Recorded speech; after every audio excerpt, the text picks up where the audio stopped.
Ils agissent, visage masqué, et se tiennent toujours prêts à mener n'importe quelle opération. Ces hommes font partie de l'unité spéciale de la police bulgare en charge de la lutte contre le crime organisé.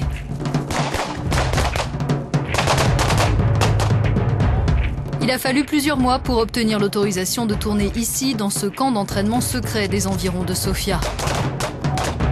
Le crime organisé, un fléau tout à fait particulier en Bulgarie, différent des organisations qui peuvent sévir ailleurs dans l'Union européenne, d'après un rapport très critique publié cet été par la Commission. Kidnapping, meurtres commandités, trafic en tout genre, les gangs du pays ont plus d'une spécialité et s'appuient sur des hommes d'affaires bulgares véreux et des réseaux mafieux dans le monde entier. Kiro Kirov a expérimenté la mafia bulgare, à ses dépens.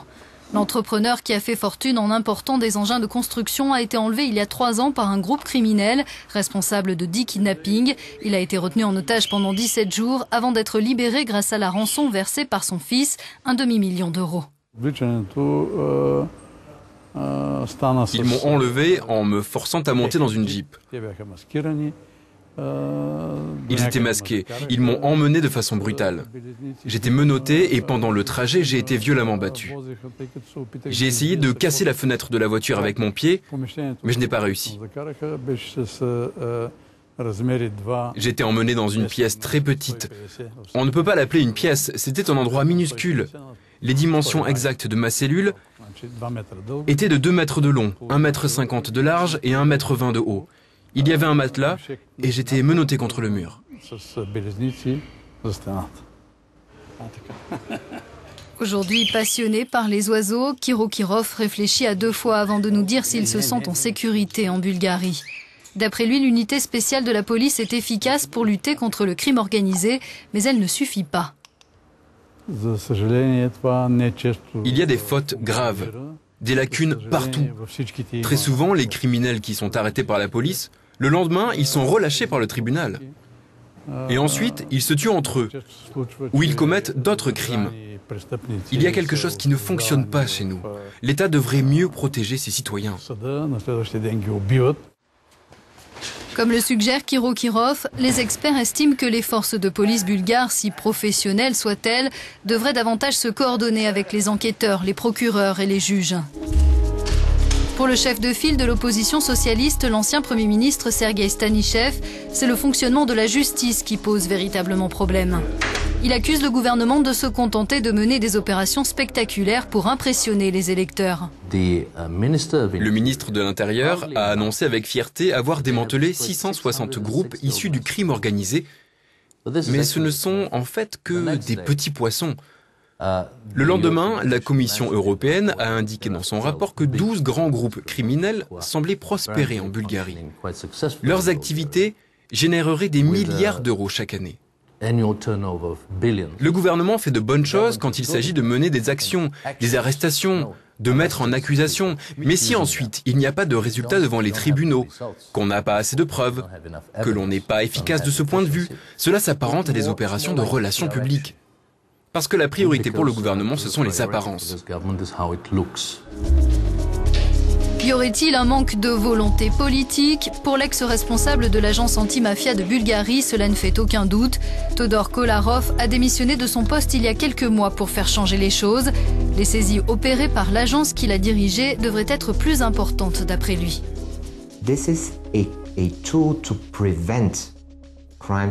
La saisie est un outil pour prévenir les crimes. Si vous poursuivez les gros poissons et que vous parvenez à les atteindre, alors les petits poissons y réfléchiront à 2 fois avant de commettre des crimes.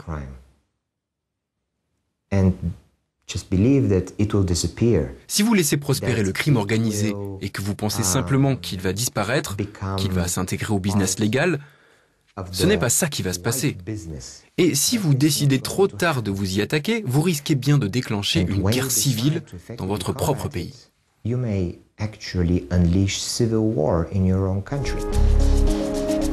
Qu'en dit-on du côté des responsables politiques? La nouvelle ministre de la Justice, qui n'est autre que l'ex-présidente de la branche bulgare de Transparency International, veut notamment placer des magistrats intègres aux plus hautes fonctions et faire appliquer très vite une nouvelle loi sur la saisie.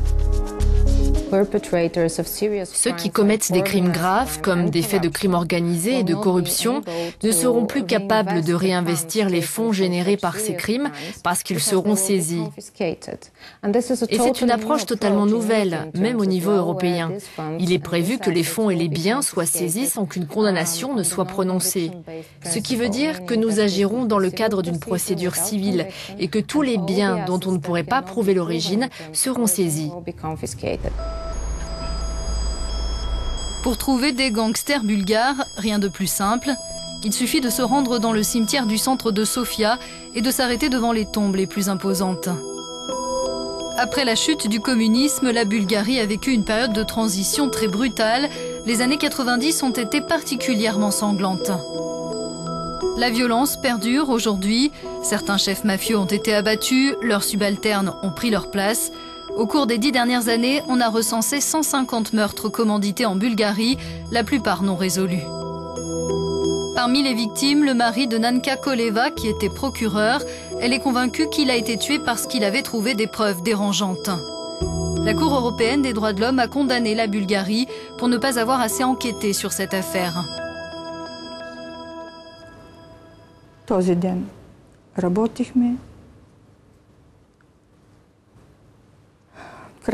On avait travaillé ce jour-là et le soir, on attendait des amis à la maison.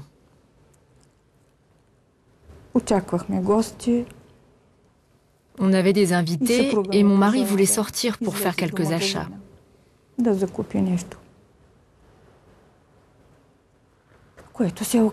Ça a été une sortie fatale. Il n'aurait jamais dû sortir. Tout le cercle des criminels impliqués dans le meurtre de mon mari est connu, mais la police garde le secret. Les tueurs sont des anciens des forces spéciales. Mais la justice n'abandonne pas la partie face au crime organisé. Elle vient de se doter d'une cour spéciale anti-mafia. Les autorités bulgares le savent, elles doivent réformer en profondeur leur système d'enquête et de poursuite, sinon l'adhésion de leur pays à l'espace Schengen sera impossible. Le numéro 1 des juges anti-mafia se veut optimiste. La Bulgarie a besoin de cette cour spéciale anti-mafia, car les procès contre la criminalité organisée étaient jusqu'à maintenant traités dans les tribunaux régionaux. Et là, les choses allaient très lentement. Malgré cela, plusieurs procédures sont en cours en ce moment contre de gros poissons. Donc, je ne suis pas d'accord quand on affirme qu'on ne s'attaque qu'aux petits poissons.